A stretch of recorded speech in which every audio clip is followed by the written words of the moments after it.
السلام علیکم ورحمۃ اللہ وبرکاتہ۔ اعوذ باللہ السمیع العلیم من الشیطان الرجیم من حمزہ ونفخہ ونفثہ۔ بسم اللہ الرحمن الرحیم۔ رب هب لي حکما والحقنی بالصالحین واجعل لي لسان صدق فی الآخرین واجعلنی من ورثة جنة النعیم واغفر لأبی انه كان من الضالین ولا تخزنی یوم یبعثون یوم لا ينفع مال ولا بنون الا من اتى اللہ بقلب سلیم۔ اس کے بعد ابراہیم نے اپنے رب سے دعا کی کہ اے رب مجھے حکمت عطا فرما، مجھے نیک لوگوں میں شامل فرما دے، اور پچھلے لوگوں میں یعنی آنے والے لوگوں میں مجھے سچی ناموری عطا فرما دے، مجھے نعمتوں والی جنت کے وارثوں میں شامل فرما، اور میرے باپ کو معاف کر دے، یقیناً وہ گمراہوں میں سے ہے، اور جس دن لوگ دوبارہ اٹھائے جائیں گے اس دن مجھے رسوا نہ کرنا، جس دن نہ مال کوئی فائدہ دے گا اور نہ ہی اولاد، سوائے اس کے کہ کوئی اطاعت گزار دل لے کر اللہ کے حضور میں حاضر ہو جائے۔ محترم سامعین کرام، سورۃ الشعراء سورہ نمبر 26 اور اسی سورت سے آیت نمبر 83 سے لے کر کے 89 تک آپ کے سامنے ابھی تلاوت کی گئی۔ بفضل اللہ، بعون اللہ، بتوفیق اللہ، آیتوں کا ترجمہ بھی آپ تمام کی خدمت میں اللہ کی توفیق سے پیش کر دیا گیا۔ جیسا کہ کل کے درس میں آپ کے سامنے اللہ تبارک و تعالیٰ کے آیات کی روشنی میں واضح کیا گیا تھا کہ سیدنا ابراہیم علیہ السلام نے اپنے رب کی ان صفات کو بیان فرمایا جو سچے معبود میں ہونا ضروری ہے، اور وہ صفات اللہ کے علاوہ کسی کے اندر نہیں ہے۔ ان تمام صفات کو بیان کرنے کے بعد سیدنا ابراہیم علیہ السلام اللہ تبارک و تعالیٰ کی بارگاہ میں دعا کے لیے ہاتھ اٹھا دیا اور دعا کرنا شروع کر دیا۔ یہ جتنی بھی چیزیں بتلائی گئی ہیں یہ سیدنا ابراہیم علیہ السلام کی دعا ہے جو ایک مومن کو اس کے زندگی کے ہر قدم پر رہنمائی کرنے والی ہے۔ دیکھیے، اللہ تبارک و تعالیٰ نے سیدنا ابراہیم علیہ السلام کی دعا کو اپنے کلام میں بیان فرماتے ہوئے کہا، رب هب لي حکما والحقنی بالصالحین، اے میرے رب مجھے حکمت عطا فرما اور مجھے صالح لوگوں میں شامل کر دے۔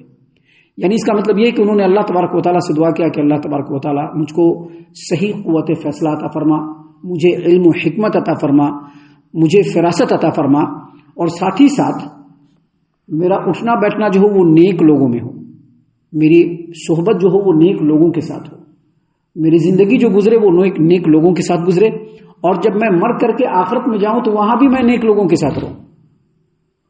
ایک بات ہمیشہ ذہن میں رکھیے کہ جو نیکوکار لوگ ہوتے ہیں، اگر کبھی ایسے لوگوں کے بیچ میں وہ چلے گئے جہاں لوگ نافرمان ہو، اللہ تبارک و تعالیٰ کے باغی ہوں، اللہ تبارک و تعالیٰ کے حکموں سے غفلت برتنے والے ہوں، اللہ تبارک و تعالیٰ کے حکموں کو انجام دینے والے نہ ہو، تو وہاں پر ایک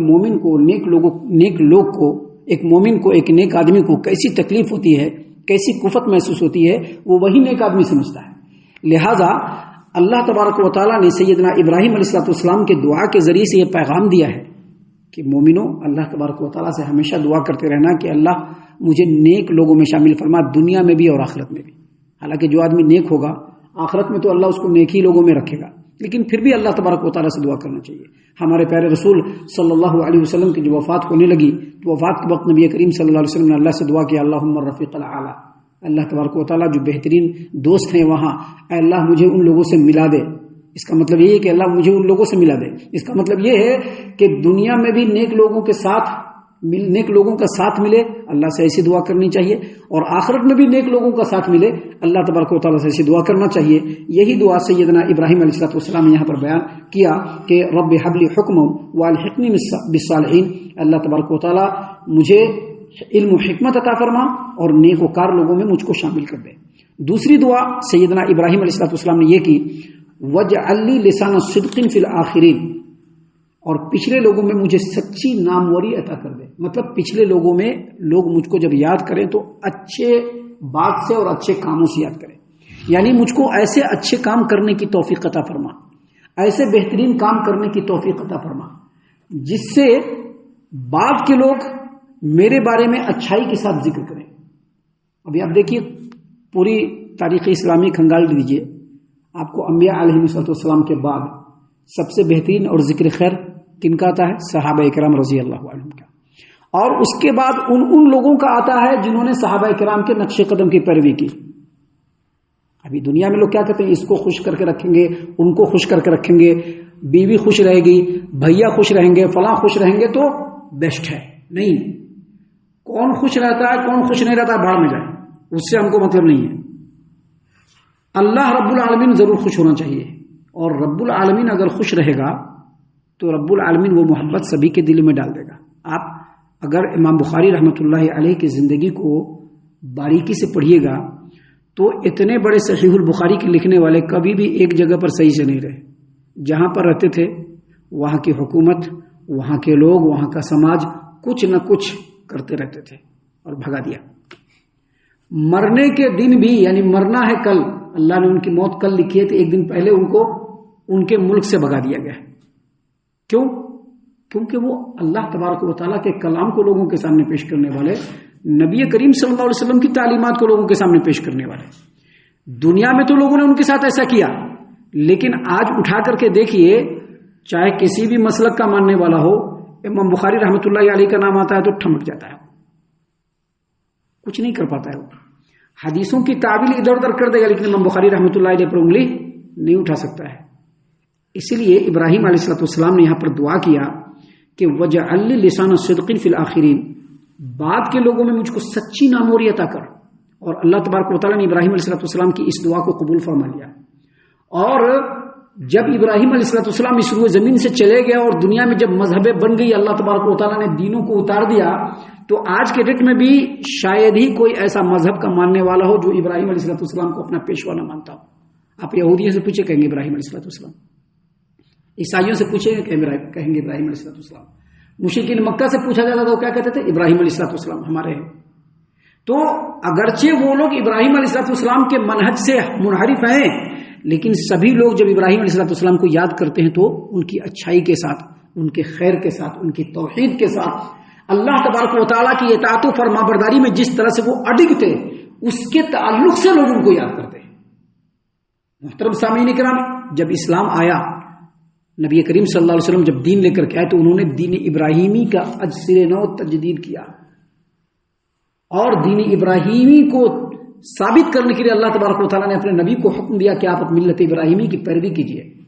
اور جو 5 وقت کی نماز یا اس کے علاوہ جو نمازیں ہیں ان تمام نمازوں کے اندر درود ابراہیمی کو فرض قرار دیا گیا ہے. آج بھی درود ابراہیمی آپ کسی بھی نماز میں نہیں پڑھی، نماز نہیں ہوگی آپ کی. جب آپ نماز پڑھیں گے تو آخری قاعدے میں آپ کو درود ابراہیمی پڑھنا پڑے گا، اگر نہیں پڑھیں گے تو آپ کی نماز نہیں ہوئی، کیونکہ فرض ہے، واجب ہے درود ابراہیمی پڑھنا. اگرچہ آج بھی مسلمانوں کے اندر بہت سارے ایسے لوگ ہیں جو منہج ابراہیمی سے ہٹے ہوئے ہیں، لیکن اللہ تبارک و تعالیٰ نے ابراہیم علیہ السلام کو سچی ناموری عطا کر دی. سامعین کرام، اس کے بعد سیدنا ابراہیم علیہ السلام نے فرمایا دعا میں وجعلنی من ورثۃ جنت النعیم، اور مجھے نعمتوں والی جنتوں کے وارثوں میں شامل فرما دے.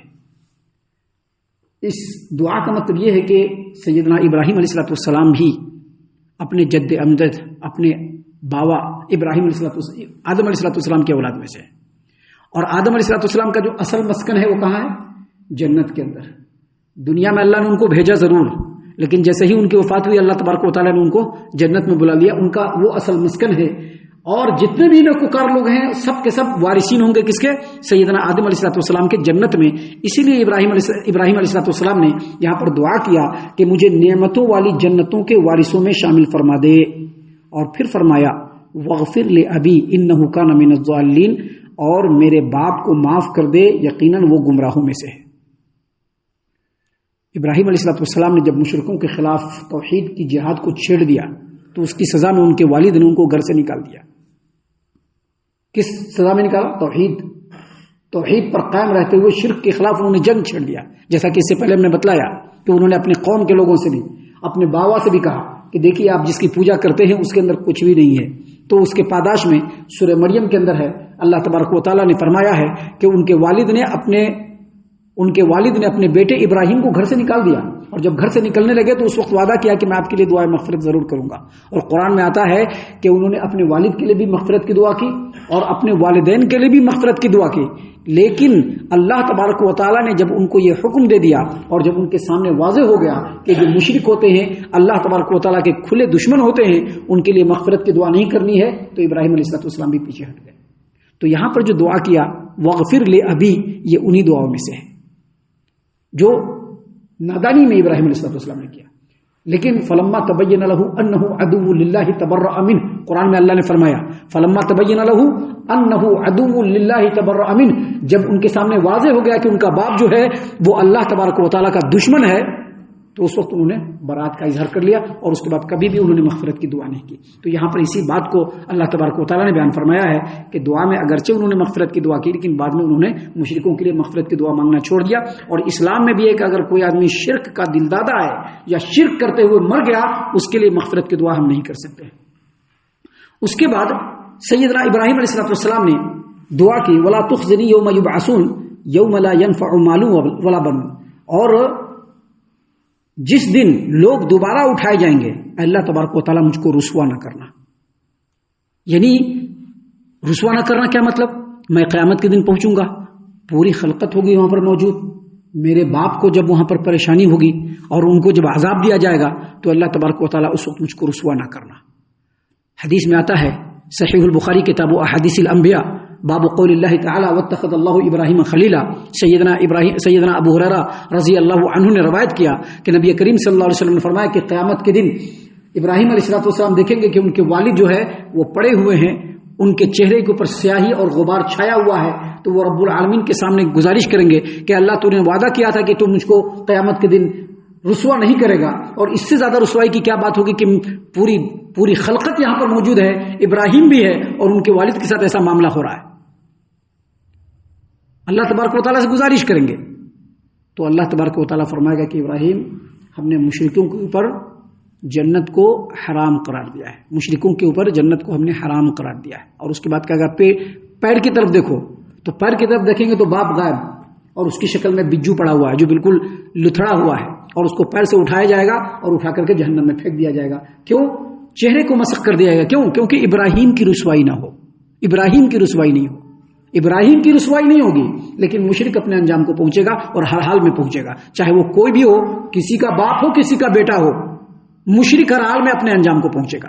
اور اس کے بعد اللہ تبارک و تعالیٰ نے فرمایا کہ ابراہیم نے دعا کرتے ہوئے کہا، یہ دعا بھی ہو سکتا ہے اور اللہ تبارک و تعالیٰ کا کلام بھی ہو سکتا ہے۔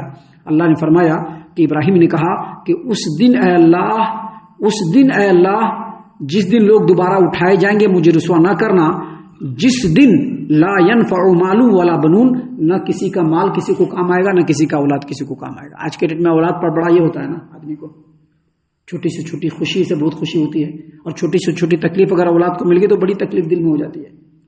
لیکن قیامت کے دن نہ اولاد کام آنے والا ہے، نہ مال کام آنے والا ہے، نہ کسی کا مال کام آئے گا، نہ کسی کا اولاد کام آئے گا۔ کیا کام آئے گا؟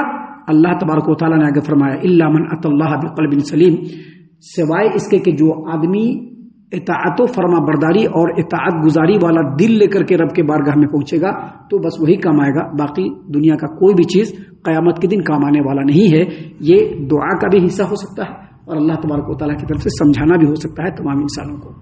ابھی آگے اور بھی باتیں ہیں جو اللہ تبارک و تعالیٰ نے بیان فرمائی ہے، جس کو انشاءاللہ کل اور کل کے بعد کے دروس میں ہم آپ کے سامنے پیش کریں گے۔ ہم اللہ سے دعا کرتے ہیں کہ اللہ تعالیٰ ہم تمام کو ان تمام باتوں کے اوپر خوب غور و فکر اور تدبر کرنے کے ساتھ ساتھ ان باتوں پر عمل کرنے کی بھی توفیق عنایت فرمائے، آمین۔ اللہ تعالیٰ ہم تمام کو صحیح معنوں میں پکا سچا مومن مسلمان بنائے، اللہ اور اس کے رسول صلی اللہ علیہ وسلم کی اطاعت و فرما برداری کرنے والا بنائے، صحابہ کرام رضی اللہ عنہم کے طریقے پر چلنے والا بنائے، جنت الفردوس میں جگہ عطا فرمائے۔ اے اللہ ہم تمام کو جہنم سے پناہ دے، اے رب العالمین ہم تمام کو جہنم سے پناہ دے، اے مالک الملک ہم تمام کو جہنم سے پناہ دے، آمین یا رب العالمین۔ وما علینا الا البلاغ المبین۔